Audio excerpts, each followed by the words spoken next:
Hello friends, welcome to एडुजोस। एडुजोस में आप सभी लोगों का स्वागत है। करंट अफेयर्स का ये अप्रैल महीने का दूसरा सप्ताह है।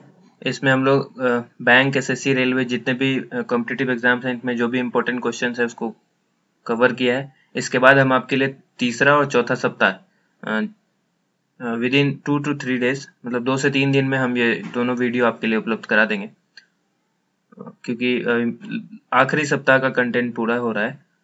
तीसरे सप्ताह का तो पूरा हो चुका है, बस वीडियो बनाना बाकी है।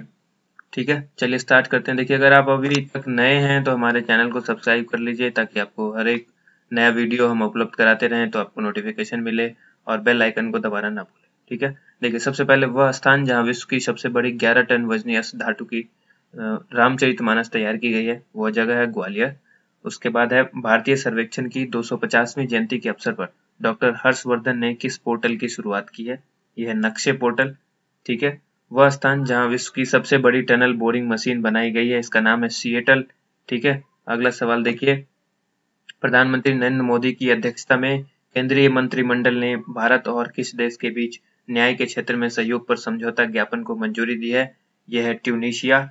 ठीक है, वह देश जिस पर संयुक्त राज्य अमेरिका ने अपना सबसे बड़ा बम GBU-43, देखिए सबसे बड़ा बम, इसका नाम याद रखिएगा और जगह कौन सी थी वो भी याद रखिएगा, और किस देश ने गिराया ये भी। संयुक्त राज्य अमेरिका ने गिराया GBU-43 बम, जो सबसे बड़ा बम हुआ, और ये अफगानिस्तान पर गिराया गया। ठीक है, आगे देखिए, अमेरिका की पहली मुस्लिम महिला जज जो हाल ही में मृत पाई गई, शीला अब्दुल सलाम।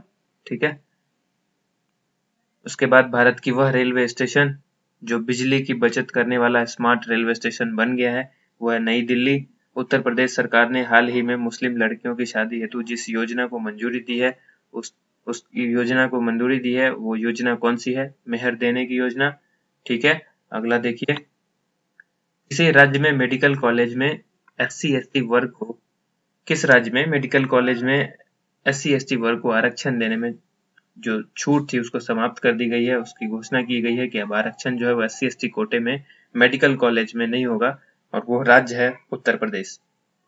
उत्तर प्रदेश के मुख्यमंत्री योगी आदित्यनाथ ने प्रदेश में एडवांस लाइफ सपोर्ट एम्बुलेंस सेवा का शुभारंभ किया है। इससे पहले जो ये सेवा थी इसको किस नाम से जानते थे, समाजवादी एम्बुलेंस सेवा के नाम से, जो अखिलेश सरकार के टाइम पे चला करती थी समाजवादी एम्बुलेंस सेवा। उसका नाम मुख्यमंत्री योगी ने बदल कर क्या कर दिया है, एडवांस लाइफ सपोर्ट। राष्ट्रपति प्रणब मुखर्जी ने GST से जुड़े, GST आप लोग को तो मालूम है, गुड्स एंड सर्विस टैक्स, जिसको जिससे जुड़े हुए कितने विधेयकों की मंजूरी दी है, यह 4 विधेयक को राष्ट्रपति प्रणब मुखर्जी ने मंजूरी दी है। ठीक है, आगे का सवाल देख लेते हैं। केंद्रीय मंत्रिमंडल ने स्टॉक एक्सचेंज, ठीक है, ये जो शेयर मार्केट वाला होता है, स्टॉक एक्सचेंज में जितने CPSE की लिस्टिंग को मंजूरी दी है वो कितनी है, वो है 11। एशिम स्टेनर एशिम स्टेनर किस वैश्विक संगठन के प्रमुख नियुक्त किए गए हैं, UNDP। ओके, अब आगे देखिए, केंद्र सरकार ने निर्यात संवर्धन पहल टारगेट प्लस स्कीम के अंतर्गत जितने करोड़ रुपए के निर्यातक दावों के रिफंड के प्रस्ताव को मंजूरी दी है, वह है 2700 करोड़। ठीक है, केंद्र सरकार ने निर्यात संवर्धन पहल टारगेट प्लस स्कीम के अंतर्गत 2700 करोड़ रुपए के निर्यातक दावों के रिफंड के प्रस्ताव को मंजूरी दी। ठीक है, ये अमाउंट याद रखना है। आगे देखिए, एमनेस्टी इंटरनेशनल द्वारा जारी मृत्युदंड रिपोर्ट 2016 के अनुसार भारत में पिछले वर्ष में कितने लोगों को मृत्युदंड की सजा सुनाई गई, ये 136 लोग हैं जिनको मृत्युदंड की सजा सुनाई गई। तो ये आंकड़े हैं, इनको याद रखना है। जो फिगर्स हैं 136। भारत के कितने शहरों में सरकारी पेट्रोलियम कंपनियों द्वारा प्रतिदिन पेट्रोल और डीजल के दाम तय किए जाएंगे, 5। ठीक है, ऐसे 5 शहर हैं। उसके बाद राष्ट्रपति प्रणब मुखर्जी द्वारा प्रदान किए गए राष्ट्रीय भूविज्ञान पुरस्कारों में किसे युवा वैज्ञानिक का पुरस्कार दिया गया है, यह डॉक्टर अभिषेक शाह। आगे देखिए, केंद्रीय कृषि और किसान कल्याण मंत्रालय ने यूपी में किसानों को राहत देने हेतु किस फसल की खरीद को मंजूरी प्रदान की है, आलू। मानव शरीर में जो तत्व टीकाकरण को और अधिक प्रभावी बना सकता है वह तत्व कौन सा है, प्रोटीन। ठीक है, उसके बाद मुक्ता दत्ता तोमर किस देश में भारत की एम्बेसडर नियुक्त की गई हैं। ठीक है, ये जर्मनी में नियुक्त की गई है। आगे देखिए, इस राज्य के मुख्यमंत्री ने ऑपरेशन दुर्गा, जी बेहद अच्छा सवाल है, किस राज्य के मुख्यमंत्री ने ऑपरेशन दुर्गा का शुभारंभ किया है? हरियाणा। हरियाणा के मुख्यमंत्री आप लोग को पता है, वहाँ बीजेपी की सरकार है, मनोहर लाल खट्टर वहाँ के मुख्यमंत्री हैं। उसके बाद देखिए, खगोलविदों ने किस ग्रह पर एक दूसरा ग्रेट स्पॉट खोजा है? वो है बृहस्पति। ठीक है, ग्रेट स्पॉट खोजा है बृहस्पति पर खगोलविदों ने। स्वच्छता मापदंडों पर बंदरगाहों की अब तक की पहली रैंकिंग में जो नंबर 1 पर जो पोर्ट आता है, जो बंदरगाह आता है, उसका नाम क्या है? हल्दिया। ठीक है, अब अगर पूछा जाए कि स्वच्छता के दृष्टिकोण से, स्वच्छता के मापदंड पर जो सबसे नंबर 1 पर जो पोर्ट है या बंदरगाह है, उसका नाम बताइए, तो ये है हल्दिया। ठीक है, किस देश के राष्ट्रपति अब्देल फतह अल सीसी ने देश में 3 माह के आपातकाल की घोषणा की है? मिस्र। ये मिस्र के राष्ट्रपति ने वहां पर 3 माह के लिए आपातकाल की घोषणा की है। ठीक है, अगला सवाल देखिए, समुद्री जीवों की रक्षा हेतु भारत में किस स्थान पर समुद्र के नीचे बैठक आयोजित की गई? यह है कोवलम। वह देश जहां गिरजाघरों पर आतंकवादी हमला होने के बाद 3 महीने का आपातकाल घोषित कर दिया गया, मिस्र। अभी पीछे क्वेश्चन में हमने बताया, तो ये क्यों हुआ था? ये आतंकवादी हमला हुआ था वहां पर, तो ये मिस्र के राष्ट्रपति ने वहां को 3 महीने का आपातकाल घोषित कर दिया। ठीक है, उत्तर प्रदेश लोक सेवा आयोग द्वारा जारी अधिसूचना के अनुसार सरकारी कर्मचारी तथा शिक्षक किस आयु वर्ग तक पीसीएस परीक्षा में शामिल हो सकेंगे? 50 वर्ष तक। ठीक है, उत्तर प्रदेश लोक सेवा आयोग ने यूपीपीएससी, उत्तर प्रदेश लोक सेवा आयोग, ठीक है, Uttar Pradesh public service commission, इसने एक अधिसूचना जारी की है कि सरकारी कर्मचारी तथा शिक्षक जो पीसीएस एग्जाम में अपियर होंगे, उनकी एज कितनी होनी चाहिए मैक्सिमम? तो ये 50 वर्ष तक। ठीक है, आगे देखिए, उत्तर प्रदेश में पिछली सरकार द्वारा आरंभ की गई वह पेंशन योजना जिस पर योगी सरकार ने रोक लगा दी। ठीक है, तो ये समाजवादी पेंशन योजना है जिस पर योगी सरकार ने रोक लगा दी है। मुख्यमंत्री योगी आदित्यनाथ ने रोक लगा दी है।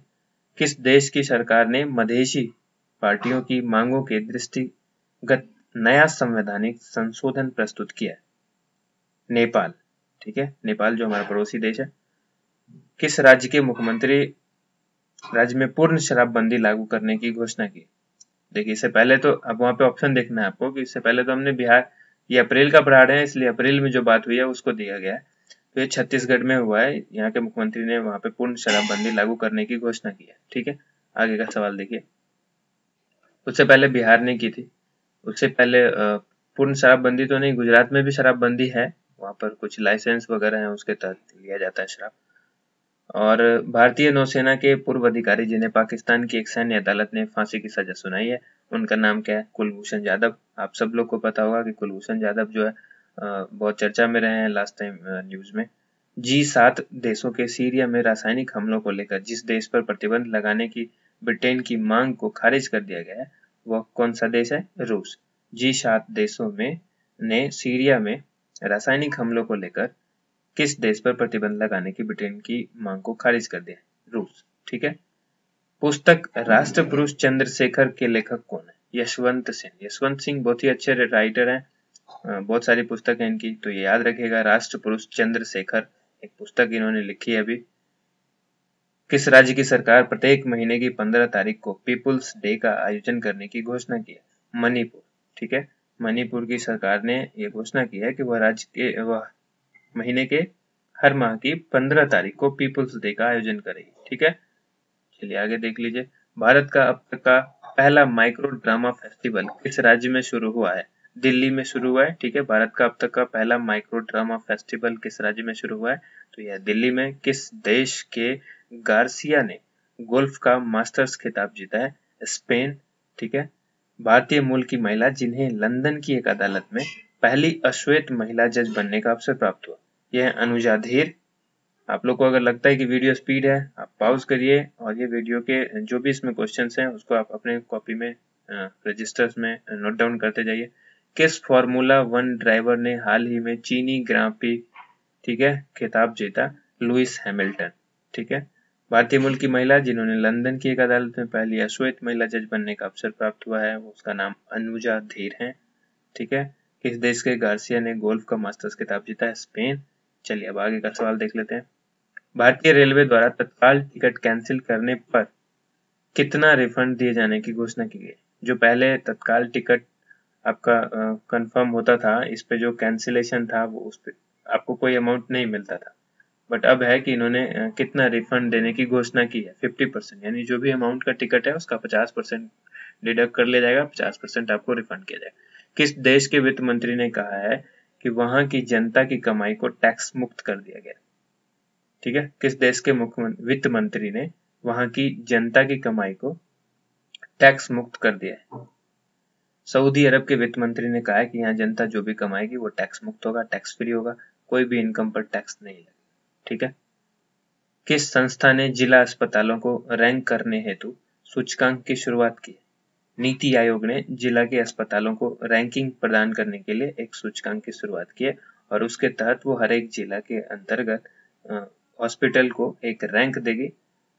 ठीक है, कि कोई कौन सा हॉस्पिटल नंबर 1 है, कौन सा हॉस्पिटल नंबर 2 है, ऐसे। ठीक है, आगे देखिए। भारतीय ओलंपिक एसोसिएशन ने किस भारतीय खेल फेडरेशन को संबद्धता प्रदान की है? बॉक्सिंग। ठीक है। 64वें राष्ट्रीय फिल्म पुरस्कार 2016 का सर्वश्रेष्ठ अभिनेता का पुरस्कार किसे दिया गया? अक्षय कुमार को दिया गया।